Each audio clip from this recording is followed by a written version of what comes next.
Shalom, sahabat Gebada. Apa kabar hari ini? Senang sekali dapat bertemu dengan saudara-saudari semua dalam gerakan baca, dengar Alkitab atau Gebada. Melalui kitab 1 Samuel yang kita baca beberapa hari terakhir ini, kita bisa melihat perbedaan antara Saul dan Daud. Bagi Saul, penampilan adalah standarnya. Bagi Daud, inti hati adalah standarnya. Saul merasa takut ketika mendengar perkataan Goliat, tetapi Daud mengalahkan Goliat dengan mengandalkan nama Tuhan semesta alam.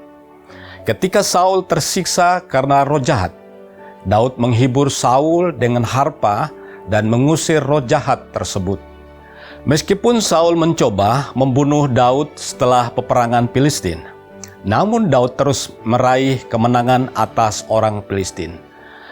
Saul mengejar Daud karena cemburu dan permusuhan dan mencoba membunuhnya. Dan bahkan ketika Daud melarikan diri, dia hanya mengandalkan Tuhan. Meskipun orang di sekitar Saul, termasuk Yonatan dan Mikal, semakin menjauhkan diri darinya, tetapi Daud dikasihi orang-orang, termasuk Yonatan dan Mikal. Teks hari ini yang diambil dari kitab 1 Samuel pasal 20 dan pasal 21 mencatat kehidupan dramatis Daud dalam pelarian.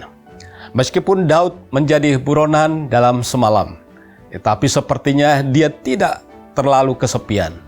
Mungkin karena Yonatan ada di sana.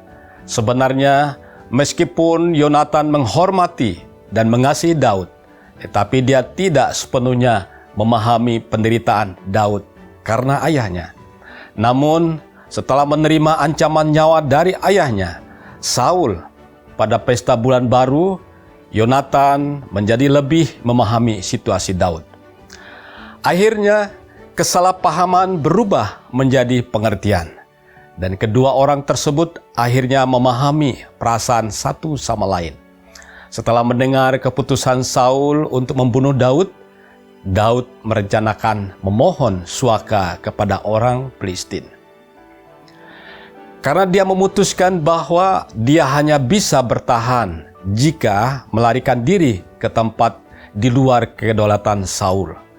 Daud mampir ke tempat suci Nob dan mengambil makanan serta senjata dari imam.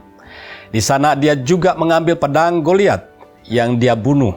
Saya kira dia pikir itu akan membantu dengan memohon suaka.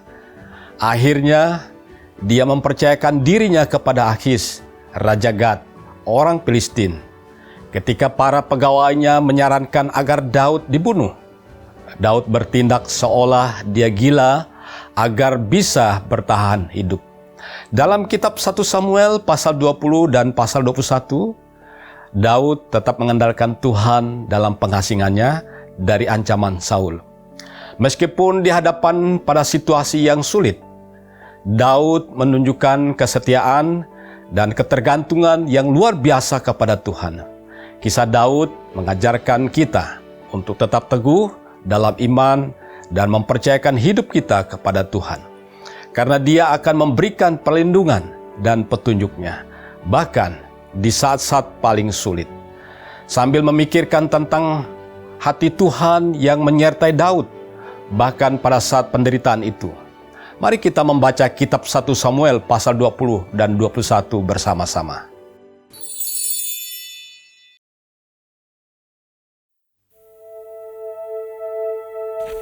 Maka larilah Daud dari Nayot dekat Rama. Sampailah ia kepada Yonatan lalu berkata, "Apakah yang telah kuperbuat? Apakah kesalahanku dan apakah dosaku terhadap ayahmu, sehingga ia ingin mencabut nyawaku?" Tetapi Yonatan berkata kepadanya, "Jauhlah yang demikian itu. Engkau tidak akan mati dibunuh. Ingatlah, ayahku tidak berbuat sesuatu, baik perkara besar maupun perkara kecil, dengan tidak menyatakannya kepadaku. Mengapa ayahku harus menyembunyikan perkara ini kepadaku? Tidak mungkin." Tetapi Daud menjawab katanya, Ayahmu tahu benar bahwa engkau suka kepadaku. Sebab itu pikirnya, tidak boleh Yonatan mengetahui hal ini. Nanti ia bersusah hati. Namun demi Tuhan yang hidup dan demi hidupmu, hanya 1 langkah jaraknya antara aku dan maut. Yonatan berkata kepada Daud, Apapun kehendak hatimu, aku akan melakukannya bagimu. lalu kata Daud kepada Yonatan, Kau tahu, besok bulan baru. Maka sebenarnya aku harus duduk makan bersama-sama dengan raja. Jika engkau membiarkan aku pergi, maka aku akan bersembunyi di padang sampai lusa petang. Apabila ayahmu menanyakan aku, haruslah kau katakan, Daud telah meminta dengan sangat kepadaku untuk pergi dengan segera ke Betlehem, kotanya, karena di sana ada upacara pengorbanan tahunan bagi segenap kaumnya. Jika begini dikatakannya, baiklah, maka hambamu ini selamat. Tetapi jika amarahnya bangkit dengan segera, ketahuilah bahwa ia telah mengambil keputusan untuk mendatangkan celaka. Jika demikian, tunjukkanlah kesetiaanmu kepada hambamu ini, sebab engkau telah mengikat perjanjian di hadapan Tuhan dengan hambamu ini. Tetapi jika ada kesalahan padaku, engkau sendirilah membunuh aku. Mengapa engkau harus menyerahkan aku kepada ayahmu? tetapi jawab Yonatan, Jauhlah yang demikian itu. Sebab jika aku ketahui dengan pasti bahwa ayahku telah mengambil keputusan untuk mendatangkan celaka kepadamu, masakan aku tidak memberitahukannya kepadamu? lalu bertanyalah Daud kepada Yonatan, Siapakah yang akan memberitahukan kepadaku apabila ayahmu menjawab engkau dengan keras? kata Yonatan kepada Daud. Marilah kita keluar ke padang. Maka keluarlah keduanya ke padang. Lalu berkatalah Yonatan kepada Daud, Demi Tuhan Allah Israel, besok atau lusa, kira-kira waktu ini, aku akan memeriksa perasaan ayahku. Apabila baik keadaannya bagi Daud, masakan aku tidak akan menyuruh orang kepadamu dan memberitahukannya kepadamu. Tetapi apabila ayahku memandang baik untuk mendatangkan celaka kepadamu, beginilah kiranya Tuhan menghukum Yonatan. Bahkan lebih lagi daripada itu, sekiranya aku tidak menyatakannya kepadamu dan membiarkan engkau pergi, sehingga engkau dapat berjalan dengan selamat. Tuhan kiranya menyertai engkau, seperti ia menyertai ayahku dahulu. Jika aku masih hidup, bukankah engkau akan menunjukkan kepadaku kasih setia Tuhan? Tetapi jika aku sudah mati, janganlah engkau memutuskan kasih setiamu terhadap keturunanku sampai selamanya. Dan apabila Tuhan melenyapkan setiap orang dari musuh Daud dari muka bumi, janganlah nama Yonatan terhapus dari keturunan Daud, melainkan kiranya Tuhan menuntut balas daripada musuh-musuh Daud. dan Yonatan menyuruh Daud sekali lagi bersumpah demi kasihnya kepadanya, sebab ia mengasihi Daud seperti dirinya sendiri. Kemudian berkatalah Yonatan kepadanya, Besok bulan baru, maka engkau nanti akan ditanyakan, sebab tempat dudukmu akan tinggal kosong. Tetapi lusa, engkau pasti akan dicari. Engkau harus datang ke tempat engkau bersembunyi pada hari peristiwa itu, dan duduklah dekat bukit batu. Maka aku akan memanahkan 3 anak panah ke samping batu itu, seolah-olah aku membidik suatu sasaran. Dan ketahuilah, aku akan menyuruh bujangku, pergilah mencari anak-anak panah itu. Jika tegas kukatakan kepada bujang itu, lihat anak-anak panah itu lebih kemari, ambillah, maka datanglah. Sebab demi Tuhan yang hidup, engkau selamat dan tidak ada bahaya apa-apa. Tetapi jika begini kukatakan kepada orang muda itu, lihat anak-anak panah itu lebih ke sana, maka pergilah, sebab Tuhan menyuruh engkau pergi. Tentang hal yang kita janjikan itu, antara aku dan engkau, sesungguhnya Tuhan ada di antara aku dan engkau sampai selamanya. Sesudah itu bersembunyilah Daud di padang. Ketika bulan baru tiba, duduklah raja pada meja untuk makan. Raja duduk di tempatnya seperti biasa, dekat dinding. Yonatan berhadapan dengan dia. Abner duduk di sisi Saul, tetapi tempat Daud tinggal kosong. Dan Saul tidak berkata apa-apa pada hari itu, sebab pikirnya, barangkali ada sesuatu yang terjadi kepadanya. Mungkin ia tidak tahir. Ya, tentu ia tidak tahir. Tetapi pada hari sesudah bulan baru itu, pada hari yang kedua, ketika tempat Daud masih tinggal kosong, bertanyalah Saul kepada Yonatan, anaknya.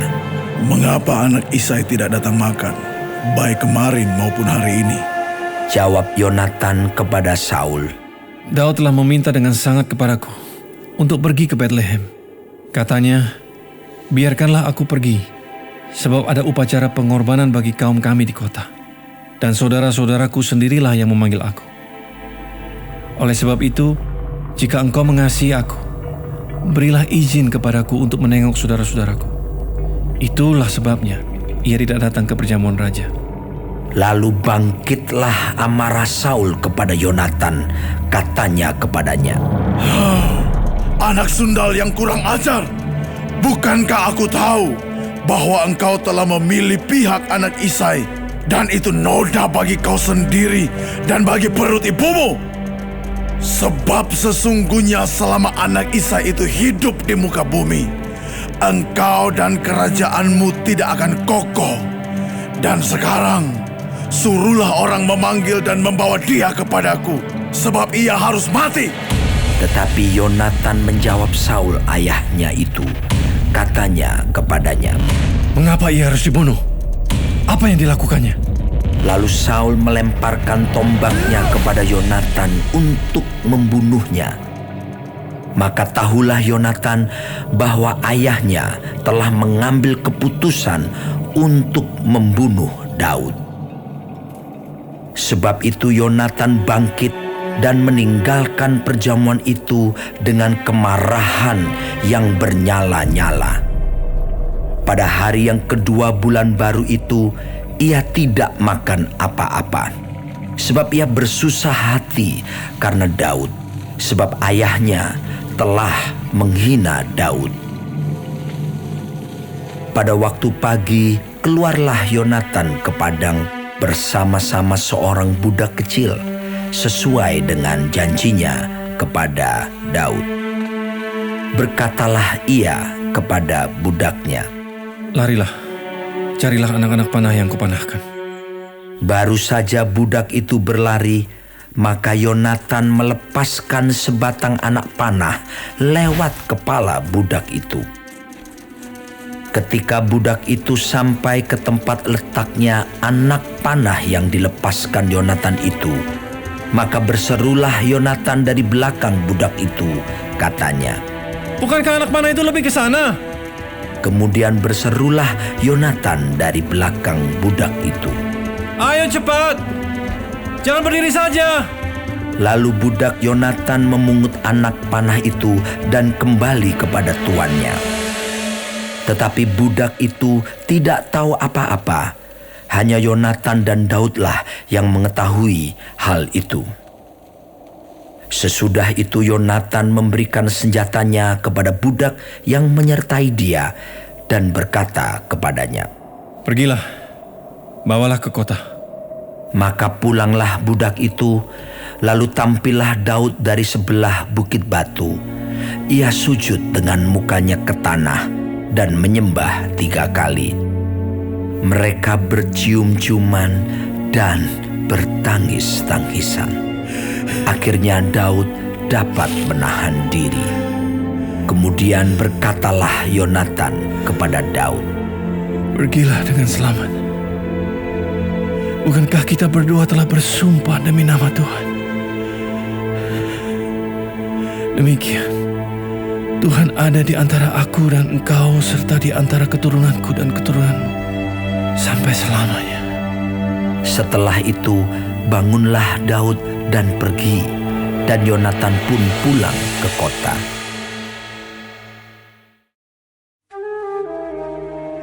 Sampailah Daud ke Nob kepada Ahimelech, imam itu. Dengan gemetar, Ahimelech pergi menemui Daud dan berkata kepadanya, "Mengapa engkau seorang diri dan tidak ada orang bersama-sama dengan engkau?" Jawab Daud kepada Imam Ahimelech, Raja menugaskan sesuatu kepadaku. Katanya kepadaku, siapapun juga tidak boleh mengetahui sesuatu dari hal yang kusuruh kepadamu dan yang kutugaskan kepadamu ini. Sebab itu, orang-orangku telah kusuruh pergi ke suatu tempat. Maka sekarang, apa yang ada padamu? Berikanlah kepadaku 5 roti atau apapun yang ada. Lalu jawab imam itu kepada Daud, "Tidak ada roti biasa padaku, hanya roti kudus yang ada. Asal saja orang-orangmu itu menjaga diri terhadap perempuan." Daud menjawab imam itu, katanya kepadanya, Memang kami tidak diperbolehkan bergaul dengan perempuan, seperti sedia kala apabila aku maju berperang. Tubuh orang-orangku itu tahir, sekalipun pada perjalanan biasa, apalagi pada hari ini, masing-masing mereka tahir tubuhnya. Lalu imam itu memberikan kepadanya roti kudus itu, karena tidak ada roti di sana kecuali roti sajian. Roti itu biasa diangkat orang dari hadapan Tuhan, supaya pada hari roti itu diambil, ditaruh lagi roti baru. Maka pada hari itu juga ada di sana salah seorang pegawai Saul yang dikhususkan melayani Tuhan, namanya Doeg, seorang Edom, pengawas atas gembala-gembala Saul. Berkatalah Daud kepada Ahimelech, Tidak adakah padamu di sini tombak atau pedang? Sebab baik pedangku maupun senjataku tidak dapat kubawa, karena perintah raja itu mendesak. Kemudian berkatalah imam itu, "Pedang Goliat, orang Filistin, yang kau pukul kalah di lembah Tarbantin, itulah yang ada di sini, terbungkus dalam kain di belakang efod itu. Jika engkau hendak mengambilnya, ambillah. Yang lain tidak ada, hanya ini." kata Daud. Tidak ada yang seperti itu. Berikanlah itu kepadaku. Kemudian bersiaplah Daud, dan larilah ia pada hari itu juga dari Saul. Sampailah ia kepada Akhis, raja kota Gad. Pegawai-pegawai Akhis berkata kepada tuannya, "Bukankah ini Daud raja negeri itu? Bukankah tentang dia orang-orang menyanyi berbalas-balasan sambil menari-nari demikian? Saul mengalahkan beribu-ribu musuh, tetapi Daud berlaksa-laksa." Daud memperhatikan perkataan itu, dan dia menjadi takut sekali kepada Akhis, raja kota Gad itu. Sebab itu ia berlaku seperti orang yang sakit ingatan di depan mata mereka, dan berbuat pura-pura gila di dekat mereka. Ia menggores-gores pintu gerbang dan membiarkan ludahnya meleleh ke janggutnya. Lalu berkatalah Akhis kepada para pegawainya, "Tidakkah kamu lihat bahwa orang itu gila? Mengapa kamu membawa dia kepadaku? Kekurangan orang gilakah aku? Maka kamu bawa orang ini kepadaku supaya ia menunjukkan gilanya dekat aku. Patutkah orang yang demikian masuk ke rumahku?"